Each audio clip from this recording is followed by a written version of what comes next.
Hi friends, welcome to our channel. இன்றைக்கி நம்ம வீடியோவில் கல்யாண வீட்டு பால் பாயசம் ரொம்ப டேஸ்ட்டாக ஈஸியாக எப்படி பண்ணுறதுன்னு பார்க்கலாம்.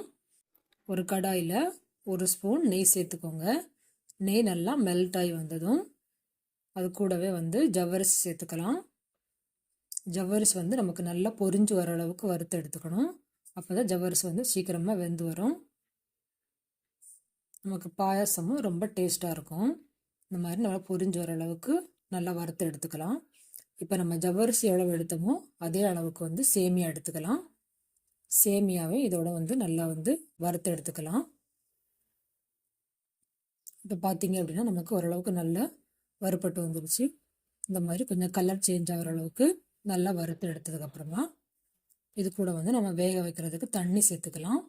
ஒரு 2 கப்பு தண்ணி சேர்த்து நல்லா வேக வச்சு எடுத்துக்கலாம். இப்போ பார்த்தீங்கன்னா இப்போ நமக்கு நல்லா கொதிச்சு வந்துடுச்சு. இப்போ நமக்கு வேக வேக தண்ணி நல்லா சுண்டி வந்துடும்.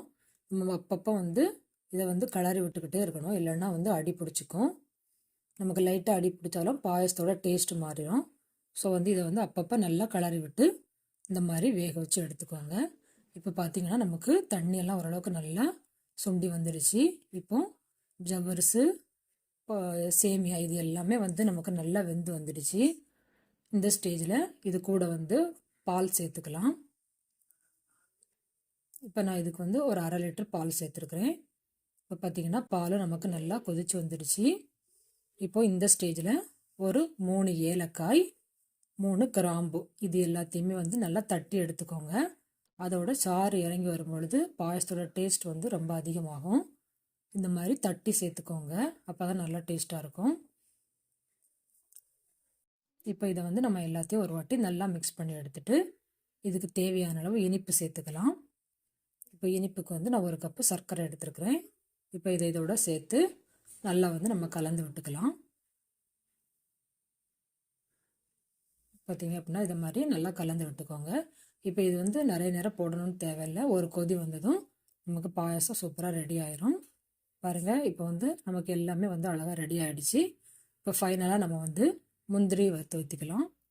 இப்போ முந்திரி வறுக்கிறதுக்கு ஒரு கடாயில் 1 ஸ்பூன் நெய் சேர்த்துக்கலாம். நெய் நல்லா சூடானதும் அதோட முந்திரி சேர்த்து நல்லா பொன்னிறமாக வறுத்து எடுத்துக்கோங்க. இப்போ இதை நம்ம ரெடி பண்ணி வச்சுருக்கிற பாயசத்தில் சேர்த்துக்கலாம். இது எல்லாத்தையுமே சேர்த்து ஒரு வாட்டி நல்லா மிக்ஸ் பண்ணி எடுத்துக்கோங்க. இப்போ நமக்கு சூப்பராக பால் பாயசம் ரொம்ப டேஸ்ட்டாக ரெடி ஆகிடுச்சு. பாருங்கள், இப்போ எவ்வளோ அருமையாக பால் பாயசம் கம்மன்னு ரெடி ஆகிடுச்சு. இந்த மாதிரி நீங்களும் செஞ்சு பாருங்கள். செஞ்சு பார்த்துட்டு எப்படி இருந்துச்சுன்னு கமெண்டில் சொல்லுங்கள். மறக்காமல் பாரத் ரெசிபி தமிழ் சேனலை சப்ஸ்கிரைப் பண்ணிக்கோங்க. பக்கத்தில் இருக்க பெல் பட்டனையும் கிளிக் பண்ணிக்கோங்க. Thank you friends.